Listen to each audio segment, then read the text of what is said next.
My son-in-law left his laptop open on the kitchen counter before they drove away for the weekend. He asked me to water the plants and collect the mail. He smiled, patted my shoulder, and said, "You're a lifesaver, Dad." 3 days later, when I sat down at that same counter to rest my feet and drink a glass of water, the screen lit up on its own. What I read in those next 4 minutes changed everything I thought I knew about my family and probably saved my life. I need to take you back to the beginning, because this story doesn't start with betrayal. It starts the way most catastrophes do, quietly, on an ordinary morning, with the smell of coffee and the sound of seagulls outside the window. I'm 67 years old. I live in a small house on the edge of Harwick, Maine, a town so quiet that the loudest thing most mornings is the lobster boats heading out before sunrise. I spent 31 years repairing watches and clocks out of a shop on the main road.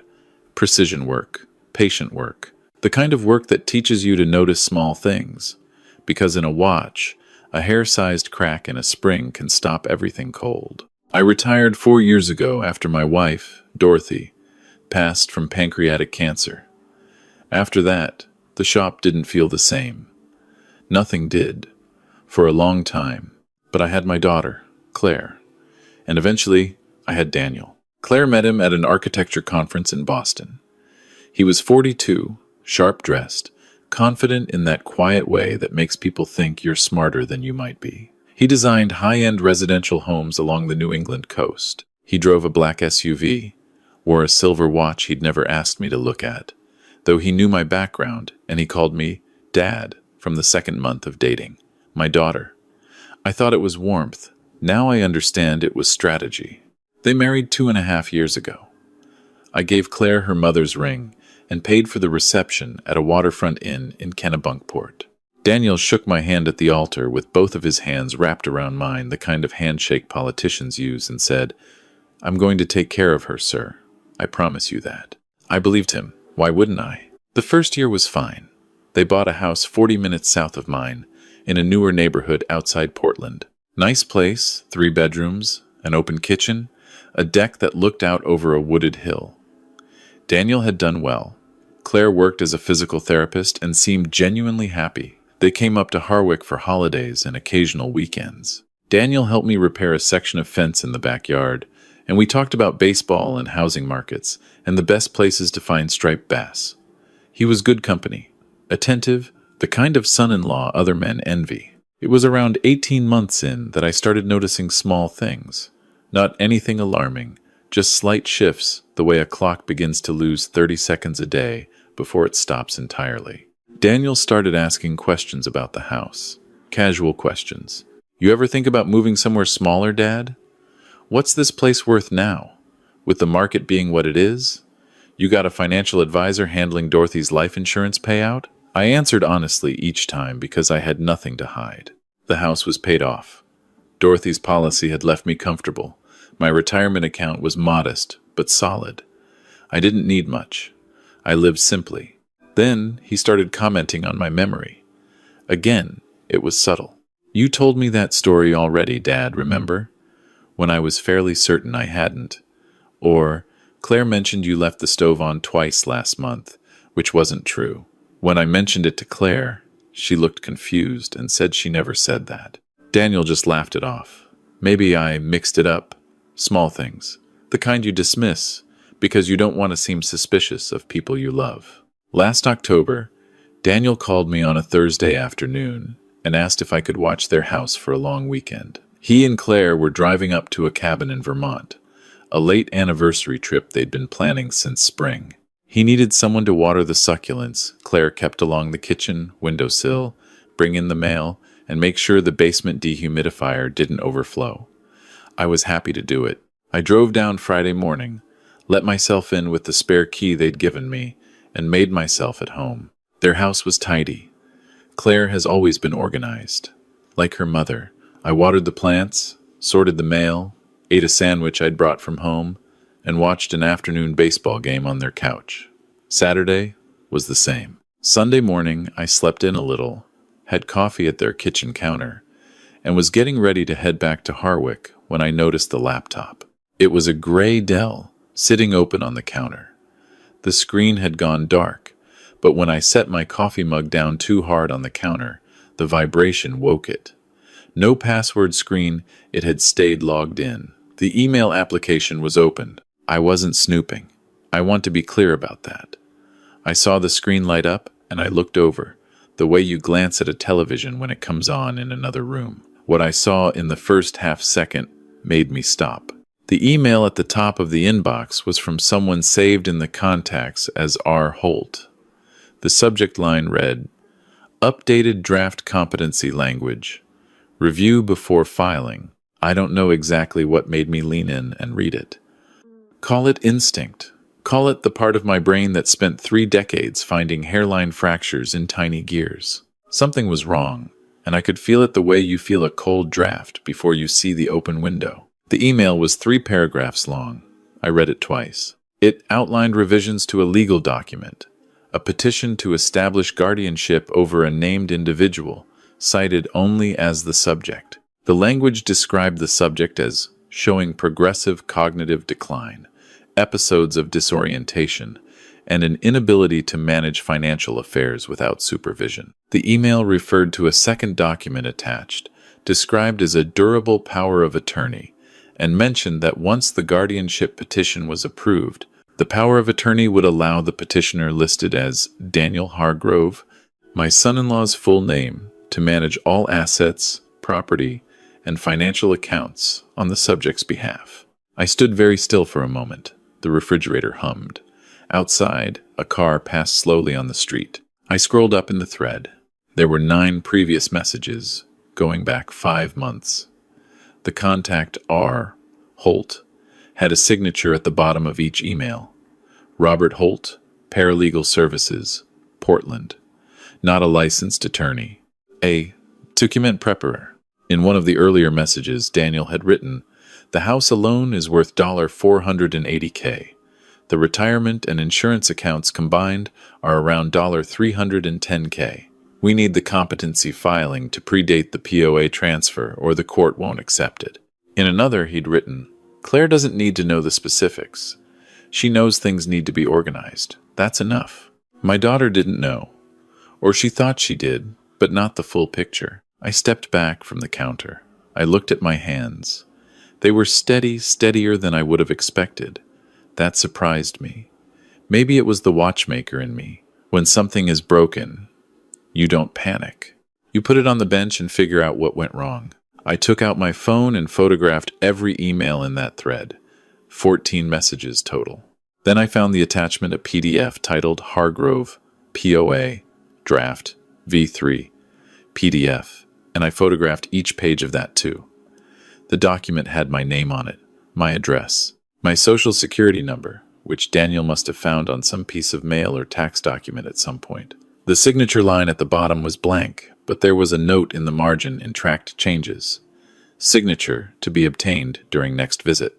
Use the insurance renewal paperwork as cover. The next visit. They were coming to Harwick next weekend. I closed everything on the laptop exactly as I'd found it. I washed my coffee mug, dried it, and put it back in the cabinet.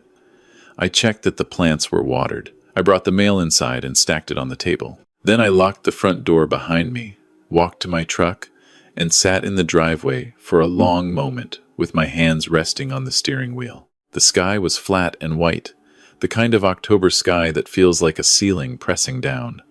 The trees along their street had gone orange and red. Everything looked exactly the same as it had an hour ago. But I felt the way you feel when you've just been told you're ill, the world continues looking ordinary, and that feels almost insulting. I drove home. I didn't call Claire. I didn't call Daniel. I thought about the emails the whole way up the coast, parsing each sentence the way I would a complicated movement, looking for the part where things went wrong and when. When I got home, I made a pot of coffee and called my old friend, Frank Daly. Frank is 71, retired now, but he spent 28 years working as a paralegal for a civil litigation firm in Bangor. If anyone could tell me what those documents meant in plain language, it was Frank. He answered on the second ring. I told him I needed to see him, in person, that afternoon if possible. Something in my voice must have told him not to ask questions over the phone, because he just said, "Come over. I'll be here." Frank's house smells like pipe tobacco and old books, which is exactly what you want when you're terrified and need someone sensible to talk to. I showed him the photographs on my phone. He put on his reading glasses and went through each one without saying anything. When he finished, he took his glasses off and set them on the coffee table. "Thomas," he said, "this is a guardianship fraud scheme. It's not complicated, but it's serious. The plan is to get a court to declare you incompetent so that Daniel can be appointed your legal guardian. Once that happens, the power of attorney gives him control over everything: your house, your bank accounts, your investments. He could sell the house, and you'd have no legal standing to stop him." I asked if Claire was part of it. Frank looked at the photo of the email again. That line, "Claire doesn't need to know the specifics," suggests she knows something is being planned, but probably thinks it's protective. He may have told her you're showing memory issues and that they need to get legal documents in order for your protection. Classic manipulation. He keeps her just informed enough to cooperate, not informed enough to object. I thought about all the comments Daniel had made about my memory. I thought about how Claire had started calling me twice a week instead of once, always asking gentle, probing questions. "How are you sleeping, Dad? Are you eating well? Did you make it to the doctor this month?" I'd thought it was affection. I hadn't realized it was being positioned as concern, the kind of documented concern you cite in a court filing. Frank told me what I needed to do. First, call a real attorney, not a document preparer, as soon as possible. Second, get a formal cognitive evaluation from my own physician immediately, and keep a certified copy. Third, contact my bank and restrict any third-party access to my accounts. Fourth, do not sign anything, for any reason, during Daniel's next visit. And fifth, this was Frank's strongest point: document everything. And do not let Daniel know I'd seen the emails. The worst thing you can do, Frank said, is confront him before you have protection in place. If he knows you've seen the documents, he'll move faster. He might try to file something before you can respond. I asked Frank if he knew a good attorney. He wrote down a name on a notepad. Patricia Walsh, Family Law and Elder Rights, office in Portland. "She's handled 3 cases like this in the last 5 years, Frank said. "She's good, and she doesn't scare easy." I drove home with Frank's notepad in my jacket pocket. That night I sat at my kitchen table and wrote down everything I remembered: the date of each email, the key phrases, the name Robert Holt, the version number of the POA draft. I'd spent 3 decades noting the serial numbers of movements and the dates of service on watches no bigger than a walnut. My memory, whatever Daniel had been telling people, was perfectly fine. I called Patricia Walsh's office first thing Monday morning. Her assistant put me through within the hour when I explained the nature of the call. I told Patricia everything. She asked me to come in Tuesday afternoon and to bring every photograph I'd taken. She told me not to access Daniel's email again, not to mention this to Claire yet, and to go see my doctor that same day if I could. "I know a physician who specializes in cognitive assessments," she said. "I'm going to call ahead and see if he can fit you in tomorrow morning before our meeting. Clean documentation from a licensed neurologist will be the foundation of your defense." My defense. That word settled in my chest like a stone. I had done nothing wrong.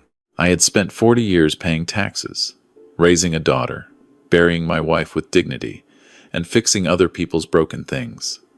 And here I was, needing a defense. The neurologist's name was Dr. Raymond Chu. His office was on the 4th floor of a medical building on Congress Street. He was calm, methodical, and thorough in the way that good diagnosticians are. He gave me 2 hours of testing verbal memory, pattern recognition, processing speed, executive function. At the end, he leaned back in his chair and told me plainly that my results showed no evidence of cognitive decline whatsoever. "Your memory recall is in the 83rd percentile for your age group," he said. "Whoever told you otherwise was either mistaken or had a reason to mislead you." He gave me a signed, stamped report. I put it in the inside pocket of my jacket and felt, for the first time since Sunday morning, like I was standing on solid ground. Patricia Walsh's office was on the 6th floor of a building that looked out over Back Cove. She was about 50, With short gray hair and reading glasses, she pushed up onto her forehead when she wasn't using them. She read through everything I showed her with the focused quiet of someone who has heard bad news many times and doesn't need to perform a reaction. "The good news," she said, "is that they haven't filed anything yet. That means we can get ahead of this." The draft is version 3, which suggests they've been refining it for a while. But the signature page is blank.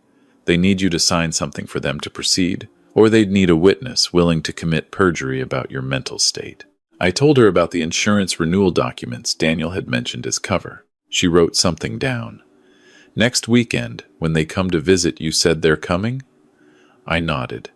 "Don't cancel it. Let them come, but we're going to be ready." Patricia explained the plan carefully. She would file a preemptive motion in Superior Court on Thursday, formally contesting any future guardianship petition and entering Dr. Chu's evaluation into the record.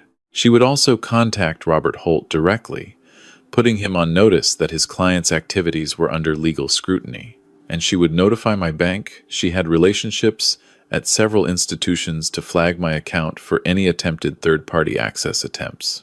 "One more thing," she said. "I'd like to involve the fraud unit of the Portland PD. What Daniel is doing, the forged competency narrative, the fraudulent POA, the plan to obtain your signature under false pretenses, this isn't just a civil matter, it's criminal." She introduced me the following morning to Detective Annette Briggs, a compact woman in her mid-40s with a direct handshake and a habit of writing in a small green notebook. I told her everything from the beginning. She asked precise questions, never once suggesting I might be misremembering or exaggerating. When I finished, she closed her notebook and said, "Mr. Whitmore, what you're describing is elder financial fraud. We see it more than people realize. Families, usually, they think it's invisible because they're family." She looked at me steadily. "We're going to treat this seriously." She asked if I'd be willing to allow the department to install a small audio recorder in my home before the weekend visit, a microphone built into an ordinary-looking clock radio that would sit on the kitchen counter and transmit to a secure receiver. She said they couldn't use it without my consent, but with it, anything said in my kitchen would be admissible. I told her the kitchen counter was exactly the right place. I'd spent my career around clocks. Daniel called Thursday evening. He sounded warm and easy, the way he always did, asking about the weather up in Harwick, whether the furnace had given me any trouble yet this fall, whether I needed them to bring anything from Portland. I said no, and that I was looking forward to seeing them. My voice came out steady. Years of careful work, years of patience with things that required patience. I suppose it prepared me for this too. Claire got on the phone for a few minutes. She asked if I'd been sleeping well. I told her I'd been sleeping fine. She said she was bringing a chicken and apple casserole, my favorite, and that she'd been worried about me eating properly. I told her I was eating just fine, and I meant it. And I heard something in her voice, not guilt exactly, but a kind of restlessness. I think she knew more than Daniel had told her, and less than she needed to know the truth. She was somewhere in the middle, trying to do right by everyone, and not realizing that was impossible. Friday morning, 2 officers from Detective Briggs's unit came to the house in an unmarked van, dressed in work clothes. They took 40 minutes and left behind a clock radio on my kitchen counter, nothing I wouldn't have owned, and a small device fitted into the underside of the dining room table that looked like a wire clip. Before they left, one of them handed me a single laminated card with a phone number. "You call that number when they arrive," he said, "and we'll be monitoring live." That afternoon, I sat in my workshop out back, a converted shed where I keep my tools and take on occasional repair work from neighbors, and I stayed busy. I had an antique mantel clock in pieces on the bench, a French movement from the 1880s that a woman in town had brought me. I worked on it until the light went low. Doing the thing my hands knew how to do steadied me. Saturday morning, they arrived at 11. Claire came through the door first, with the casserole dish wrapped in a kitchen towel, and she hugged me the way she always has, with both arms and her face against my shoulder, and for a moment I felt the full weight of what I was doing. She was my daughter. Whatever she'd been led to believe, she was my daughter. Daniel came in behind her, with a bottle of white wine and a manila folder tucked under his arm. The folder. My eyes went to it immediately, and then I looked away. He set it on the kitchen counter. The clock radio was 2 feet from it. I had already called the number from my back porch before they pulled into the driveway. We had lunch together. Claire's casserole was good. Daniel talked about a project he was designing, a custom home on Peaks Island, a wealthy client, complicated site conditions on the waterfront. He was animated, charming, filling the room with the easy confidence I used to admire. I watched him the way I would watch a movement I'd already identified as faulty, not with anger, just with attention, noting the mechanism. After lunch, Claire offered to wash the dishes. Daniel and I stayed at the kitchen table. He poured a second glass of wine for himself and refilled my water glass, a small, specific gesture I noted, and then he reached over and pulled the manila folder toward us in a casual, unhurried way, as if it were something minor. "Dad, I wanted to go over a couple of things with you while Claire's busy. Just some paperwork, nothing complicated." I looked at the folder but didn't reach for it. "What kind of paperwork?" "Your insurance policy has a renewal coming up, and there's a section for updating beneficiary designations. I made a couple of calls to the company, and they can process everything remotely if you just sign the updated form." He opened the folder. On top was what appeared to be an insurance renewal document, but beneath it, I could see the edge of a second document, one with more dense text and a signature line at the bottom. "Also," he said, sliding out the second document, "Claire and I have been thinking about a health directive. Just something that names me as your healthcare proxy in case you're ever in a situation where you can't make decisions yourself. Standard stuff. Most people our age have one." He looked at me with that measured, patient expression. "You know how much we care about you, Dad. We just want to make sure you're protected." I looked at the document. At the top it read, "Durable Power of Attorney Financial and Medical Decisions." It was not version 3. It was version 4. They had updated it. "Seems like a lot of paperwork for one afternoon," I said. He smiled. "It's really just 2 signatures. Takes 5 minutes." I sat back in my chair. In the dish sink, I could hear Claire running water and humming something. I thought about what Frank had said. Don't confront him before you have protection in place. I had protection in place. The question was how much I needed him to say on record. "You know, Daniel," I said carefully, "I've been having trouble understanding some of these financial documents lately. My memory's been a little foggy." I watched his face. The smile didn't change, but something behind his eyes did a flicker of relief, quickly controlled. "Maybe you can walk me through what exactly this gives you the ability to do." He leaned forward slightly and began to explain it. He used words like manage and coordinate and streamline. He talked about how complicated it could get when someone's health declined, to have decisions tied up in legal uncertainty. He referenced my retirement accounts specifically. He referenced the house. He said it 3 times in 2 different ways. The house. I asked him to be more specific about the retirement accounts. He was specific. He explained, with the calm patience of someone who has rehearsed this, exactly what the power of attorney would allow him to do with every financial asset I held. He was thorough enough for a recording device 3 feet away to capture every word clearly. I picked up the document and held it, appearing to read it. My hands were steady. I asked one more question, the one Patricia had specifically told me to ask if the opportunity came. "And if I signed this today, what would be the first thing you'd take care of on my behalf?" He answered. I won't repeat the full answer here, but it included the words "the property transfer" and the investment account consolidation, and before the end of the year. He said it plainly, almost briskly, as if we were already past the decision point and into logistics. Claire came back into the kitchen, drying her hands on a dish towel. She looked at the papers on the table and then at both of our faces. Something shifted in her expression, a kind of wariness, like a person who hears a sound they can't place. "What's all this?" she asked. "Just going over some documents," Daniel said, already reaching to close the folder. "The insurance update and the health proxy." "I thought we were going to talk to Dad about this together," she said. Her voice was carefully neutral, but her eyes were on me. I looked at my daughter. I had been uncertain, all week, about how much she knew. In that moment, watching her face, I believed she genuinely thought this was protective. I believed she thought her husband was being responsible, looking out for her aging father, organizing things before something happened. I don't think she knew about the competency petition. I don't think she knew about Robert Holt. I believe she had been told a version of events that was mostly concern, mostly love, and only missing the part where her father's home and life savings were the destination. Before anyone could say anything else, my front door opened. Detective Briggs had a key I'd given to Patricia, who had given it to her.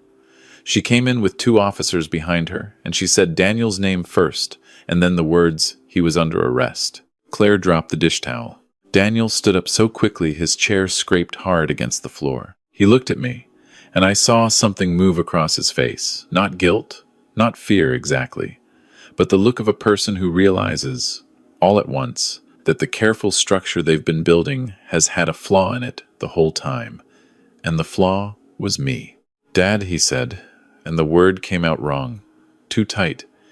"Dad, this is you. Don't understand what—" "I understand exactly," I said. The officers moved him away from the table. Claire stood with one hand flat on the counter and the other pressed to her mouth. She didn't speak. She didn't defend him. She looked at the folder on the table, and I watched understanding move through her. Slowly, the way a change in light moves across a room. Detective Briggs confirmed for the record that the audio had been running for 3 hours and 40 minutes and had captured Daniel clearly outlining the intended use of the POA documents. She also informed him that a warrant was being executed simultaneously at Robert Holt's office in Portland, and that the earlier email chain had been preserved and entered into evidence. Daniel said nothing else. He was steady in that cold, deliberate way he had always been, but the silver watch on his wrist caught the light as they walked him out, and I noticed for the first time that it had stopped. The hands weren't moving. I have no idea how long it had been that way. After they left, Claire sat down at the kitchen table. I sat across from her. We were there for a long time before either of us spoke. She asked me when I had found out. I told her. She asked if I had known during all the phone calls that week. I told her yes. She asked if I'd known when she hugged me at the door this morning, and I said yes to that too. She put both hands over her face, and her shoulders shook, but she didn't cry the way I expected. She made a sound that was quieter than crying and harder to hear, the sound of a person understanding that love and loyalty are not the same thing, and that she had been used as a lever against someone she loved. I went to her. I put my hand on her shoulder the way you do. I am not going to pretend that what came after was simple. It wasn't. The weeks following Daniel's arrest were long and complicated in the way legal proceedings always are: affidavits and hearings and phone calls from attorneys, and the steady, uncomfortable business of telling the story again and again to people who needed to write things down. Daniel was charged with elder financial fraud, attempted fraudulent conveyance of property, and preparation of fraudulent legal documents. Robert Holt's paralegal practice was suspended pending an investigation that found 3 additional clients whose documents he had prepared under similar circumstances. None of them were as far along as mine. The house is still mine. The accounts are still mine. Patricia Walsh filed the preemptive motion before the weekend visit, and the Superior Court acknowledged it formally the following Monday. There was never a moment when Daniel had legal standing to take anything, though he had come very close to manufacturing one. Claire filed for divorce 6 weeks after the arrest. She called me the night before she filed, and we talked for 2 hours. She asked me if I thought she'd known. I told her honestly that I didn't think she had known the important parts. She asked if I could ever trust her again. I thought about that for a while before I answered, because she deserved a real answer. I told her that I thought trust wasn't the right question. The right question was whether I believed she loved me, and the answer to that one I already knew. She moved back to Portland into an apartment 2 miles from where she'd been living. She comes up to Harwick on alternating weekends now. She brought me a new clock radio a month ago, a nice one, digital, from a hardware store in the old port. I put it on the kitchen counter next to where the department's recording device had been, and I laughed when I told her where it was going. And she looked at me for a moment with an expression I couldn't quite name, and then she laughed too. Frank came over for dinner last week, and we sat on the back porch long after dark, drinking coffee and listening to the water. He asked me how I was doing with it all. I thought about it. "I'm all right," I said. "I'm still here."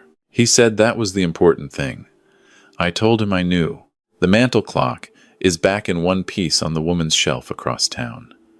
I finished the repair 2 days after the arrest, when I needed something to do with my hands.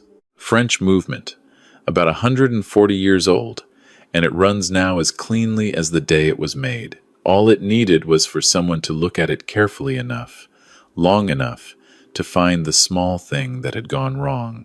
I'm still that man. Whatever else changed, I'm still that man. I want to ask you something, and I mean this sincerely. If you discovered something like this in your own family, not from a stranger, but from someone you had trusted for years, someone sitting at your table, what would you do? Would you confront them immediately? Would you grieve for the relationship first? Or would you move to protect yourself without looking back? I'd like to know, because I've been thinking about it since October, and I'm not sure there's only one right answer. Leave me your thoughts in the comments, wherever you're watching from. I read every one of them. And if any part of this story felt familiar, if you've been through something similar, know that you are not alone, and that it is never too late to protect what you've built. God bless you. Stay safe out there.